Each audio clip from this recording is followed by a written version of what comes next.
All right, our next speaker is Farhan Hassan, who is going to talk about cosmic wave environment, how that affects galaxy formation. So take it away. Thanks. Great to be here. My name is Farhan. I'm a final year grad student at New Mexico State. I work with Joe Burchett and some other folks in this room. And I will talk a little bit about some of the stuff I've been doing recently in trying to understand how galaxy formation is affected by the cosmic web. And this is, with a large group of collaborators that I'm very grateful for. Also, before getting onto the science, I want to shamelessly advertise that I am on the postdoc job market this fall. Okay, so we know that galaxy formation does not happen in a vacuum, so to speak. It happens inside the cosmic web, which is the name we give to the large-scale structure of the universe, consisting of filaments, nodes, and voids. And these are kind of the highways that connect galaxies and dark matter halos to each other. So this is well known. What's not so clearly understood is how galaxy formation, how exactly galaxy formation is affected by these structures. For example, some groups find that star formation is enhanced in filaments, while others find that star formation is suppressed in filaments. So this is very much an open question. There are many different ways of constructing the cosmic web structure from say, a distribution of galaxies that we, for example, observe in real life. Perhaps the most commonly used method, and the one that I'll be talking about today, is disperse, which is a topological method to identify the cosmic web structures.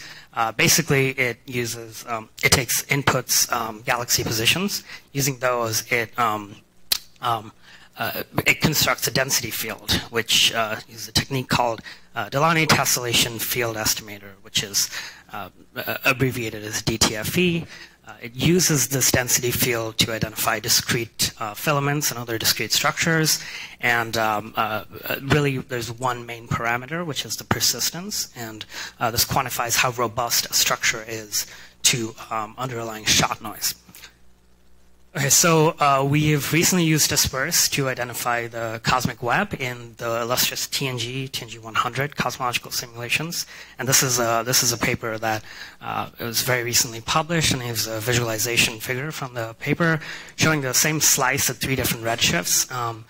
Galaxies are color-coded by specific star formation rate, and the filaments are overlaid on top as black curves. So we construct the cosmic web and TNG 100 at each snapshot from redshift 0 to about redshift 5, using all galaxies above 10 to the 8 solar masses as inputs. And we measure some properties such as star formation and gas fraction relative to the cosmic web location of galaxies. So the figures I'm about to show you are not exactly the versions on the published paper, but I think they convey the same message. Starting with how distance from filaments affects star formation. So these plots show the median specific star formation rate as a function of distance to the nearest filament identified by disperse. For low mass galaxies, moderate mass galaxies, and high mass galaxies, it goes from redshift 0, shown in dark blue, all the way up to redshift 4, shown in brown. So what we can see is that there's clearly a transition in the dependence of star formation on distance to filament from low to high redshift, from earlier to later times. Particularly at low redshift, star formation is quenched close to filaments. This is true for low mass galaxies and higher mass galaxies, although it's the lowest mass galaxies that feel this effect most directly. But as you go higher in redshift, above redshift 2 or so, so the pink, red, and brown lines, you see there's no dependence, right? There's virtually no dependence of star formation on distance to filament at earlier times. So to look at this further, we separated our sample into centrals and satellites.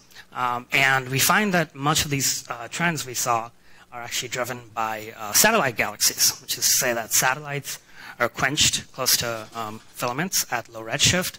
And once again, this is an effect that increases with decreasing mass. But even the high mass galaxies feel this effect. And centrals are hardly affected, although for redshift 0, you see kind of a decrease in star formation of high mass centrals. But once again, there's no dependence at higher redshift, right? At redshift 2 or above, we don't see a filament-centric distance affecting star formation. So this is true for centrals and satellites separately as well. We next look at gas fractions. This is the gas mass over gas plus stellar mass. And we see, in the same bins of redshift and stellar mass as a function of DPhil. And we see that a lot of the trends of a lot of the dependence of star formation on DPhil can actually be explained by the dependence of gas fraction on DPhil. Which is to say that at lower redshift, galaxies have less gas close to filaments, particularly for the low mass galaxies. For higher masses, that's less pronounced, and in fact, we even see a slightly higher gas fraction very close to filaments, which is difficult to explain. But nevertheless, once again, there's hardly any effect at redshift 2 or above, right? So even for gas fraction, there isn't much of a DPhil dependence at higher redshift. Okay, so switching gears a little bit, I'm currently undergoing some observational comparisons, and so this is with the CHILES collaboration. CHILES stands for Cosmos H1 Large Extragalactic Survey, and and then the CHILES team is based in Columbia, NRAO, etc. So this is a H1 21 centimeter radio survey taken with a VLA, which is a couple hours north of where I live in New Mexico, and it's a survey of a specific part of the Cosmos field. And so right now there's about 1,000 H1 emission. There's about 1,000 galaxies with H1 emission measured from the survey, from redshift 0.1 to 0.5 with these masses and colors. And here's an example stacked H1 emission plot from the survey. So what we did is we selected TNG galaxies at these particular redshifts with these particular properties, and we constructed the cosmic web with disperse using both TNG and CHILES. With the same parameters, including minimum stellar mass and persistence and all that. And here's just a simple visualization of the disperse cosmic web and CHILES. Okay, so what we did is we measured H1 gas fraction with respect to filaments. And for the CHILES, this is done by stacking the H1 emission in 3 different bins of distance to nearest filaments. So DPhil 0 to 2 megaparsec, sort of interior regions of filaments. DPhil 2 to 4 megaparsec, sort of filament exteriors. And then DPhil greater than 4 megaparsecs, more void-like regions. And the stacking is done for a lower redshift and a higher redshift bin. And the CHILES stacking was done over a 60 kiloparsec radius from galaxy center. So we attempted to emulate that in TNG. So these simulations were post-processed by Benedict Deemer's group using different models for the neutral, atomic to molecular hydrogen transition. And so we used their Mach H1 2D projected surface densities to calculate the H1 mass. And then we measured the mean H1 fraction as a function of distance to nearest filament and redshift in CHILES and TNG. And so here's the comparison between TNG shown in red and CHILES shown as the black data points. And so this is the H1 gas fraction as a function of redshift in the 3 different regions of the cosmic web. What we can see is that in the less dense regions, namely the filament outskirts and voids, there's fairly good agreement between simulations and observations. Maybe a little disagreement. The more noticeable disagreement comes in the denser regions, inside the filaments, basically, especially at redshift 0.3 to 0.5, where TNG seems to significantly underproduce the H1 relative to what is observed by CHILES. And my preliminary hypothesis for this is that this is probably caused by too much feedback in the simulations, either blowing out the coal gas or heating it up so that you get a lower gas fraction, H1 fraction. Okay, and then so for the final part of my talk, I will talk about some biologically inspired systems. I think Johnny will be interested in this, but so this is something that was conceived here at UCSC. So this method is an alternative to estimating the density field of the cosmic web. It's based on the unicellular slime mold organism, which is known to very efficiently forage for food, making very efficient feeding networks. And so this algorithm called the Monte Carlo Fissure Machine, MCPM, has these particle-like agents which swarm towards food sources, which are galaxies, weighted by their mass. And this produces a continuous 3D density field that's very detailed. And here's an example of the density field produced by MCPM at, for SDSS data at really low redshifts. We use this as sort of an alternative to the DTFE density estimator that's packaged into Disperse, and kind of just to see how the resulting structures that are identified by Disperse differ. And so we input this density field into Disperse, and let me show you the comparison between the two. So these are, this is TNG 100, the same slice at redshift 0. Both panels show the sort of dark matter density contrast, the integrated dark matter density contrast along a certain thickness, and galaxies are just little gray dots. I don't know if you can see them. But basically, what's different between the panels is the filaments that are identified by the two different methods, right? And so, again, they use the same inputs, which are the position of galaxies. But the DTFE method is the normal one, which I've been using so far in this talk, and this is what people nominally use. The MCPM-based method, that's new. So that's the MCPM density field that's fed into Disperse, and this is what you get. So the filaments are what are the curves that are color-coded by persistence. So yellower means more persistent, more prominent filaments, right? So what we can see is that with the MCPM method, you see way more filaments. You see really kind of thin, less persistent, wispy kind of structures that the normal DTFE-based method misses. And so the question is, what effect does this have on the resulting statistics?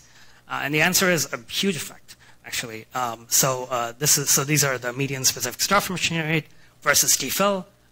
As before, but so the top panel is what I showed before with the normal DTFE-based method.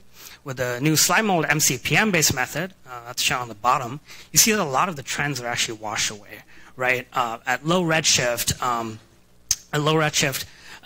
you don't really see as much of a reduction of star formation close to filaments when you use the MCPM density field compared to the DTFE, where you did see a very significant suppression.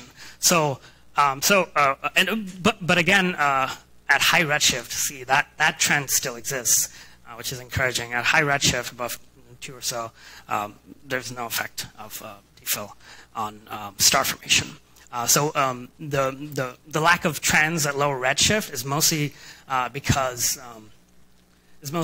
more prominent filaments because less prominent filaments are also identified by the MCPM method, and so it's pretty apparent that more prominent filaments are the ones that affect star formation, which is to say they quench them at low redshift. So the next step is to identify filaments using this method in SDSS DR17, which goes up to about redshift of 0.5. And I'll leave a summary of my talk here, and I'll take questions.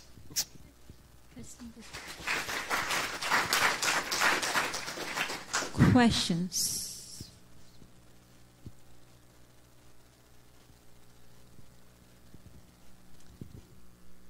Thank you for the nice talk. I guess my question was, in TNG, you also have access to the underlying dark matter density, the true one. If you were to do the same exercise either with DTFE or with the slime model, would you still see that all the effect is washed away when you transition from one to the other one? Because if you only use galaxies, somehow you lose a lot of data.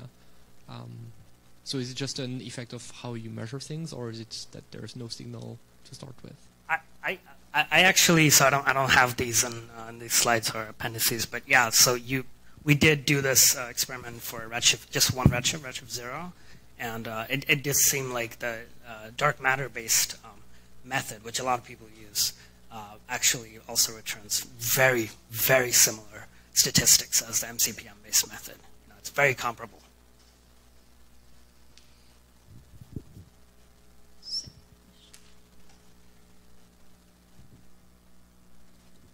So I guess my question is somewhat related to Corentin's question. So in the last part, you basically showed the two methods give you quite different results. And these are both, I guess, topological-based methods. Have you thought about using the particle data and just use the simplistic tidal tensor eigenvalues to quantify the cosmic web? And yeah, arguably that's more physical, and it will be interesting to see which result is closer to the cosmic web identifiers based on the tidal tensor eigenvalues. Yeah, no, that's a great point. And like I mentioned towards the beginning of my talk, there are lots of different ways of identifying the cosmic web. This is just one of them. This is one class topological methods. Yeah, and that's an interesting idea. Thank you for that. We haven't looked at that explicitly, but yeah, that's definitely, this is not the only way to find the cosmic web. Can the next speaker come up and, yeah, Sandy.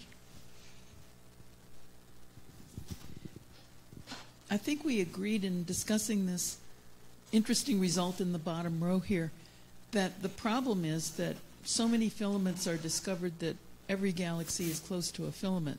Yes. But you do have this other knob that you can turn, which is this persistence business. Right. Right? Right.